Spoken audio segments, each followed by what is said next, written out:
ரிஷபராசிக்காரங்களுக்கு இந்த 2026 எப்படி இருக்க போகுது? சரி. உங்க தனஸ்தானத்திலே இப்ப வந்து குரு பகவான் இருக்காரு. அதனால கையில நல்ல பணம் தாங்கும். சரிங்களா? அது ரொம்ப நல்ல விஷயம். உங்களுடைய 3ஆம் வீட்லயும் ரொம்ப நல்லா இருக்கு. நீங்க எடுக்கிற முயற்சிகள்ல நெறைய சக்சஸ் ஆவீங்க. அதாவது வேலை சம்மந்தமா இருக்கட்டும், எக்ஸாம்ஸ், வெளிநாடு எதனா போறதா இருந்தா, visa application, GRE, GMAT exams எழுதுறது, இல்ல இதுல வந்து நெறைய பேரு அக்கவுண்ட்ஸ்லலாம் இருப்பீங்க. நெறைய இந்த ஃபேஷன் டெக்னாலஜி படிக்கிறதுக்குலாம் நெறைய ஆசைப்படுவீங்க.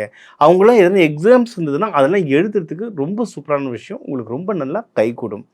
ஆ உங்களுக்கு வந்து சனி பகவான் கொஞ்சம் பார்த்துட்டு இருக்கிறதுனால, சில விஷயங்கள்ல ஜாக்கிரதையா இருக்கணுங்க. அதாவது இன்வெஸ்ட்மென்ட்ஸ். நீங்க எதனா வீடு, வண்டி, வாகனம்லாம் தேவைப்பட்டா மட்டும் இன்வெஸ்ட்மென்ட் பண்ணுங்க. இல்லன்னா வேண்டாம். அப்படி இல்ல சார், கொஞ்சம் காசு கிடைச்சிருக்கு. நான் கொஞ்சம் இன்வெஸ்ட்மென்ட் பண்ண போறேன் அப்படின்னா, நீங்க ஒரு அஸ்ட்ராலஜர பார்த்துட்டு, உங்களுக்கு வந்து இப்ப இருக்கிற காலகட்டத்துக்கு எதுல இன்வெஸ்ட்மென்ட் பண்ணா நல்லது? நான் வீடு வாங்கட்டுமா? ஏன்னா ரிஷப் ராசினா லேண்ட் வாங்கணும்னு ரொம்ப ஆசைப்படுவீங்க. அப்புறம் கொஞ்சம் லக்ஸூரியான விஷயங்கள்லாம் வாங்கணும்னு ஆசைப்படுவீங்க.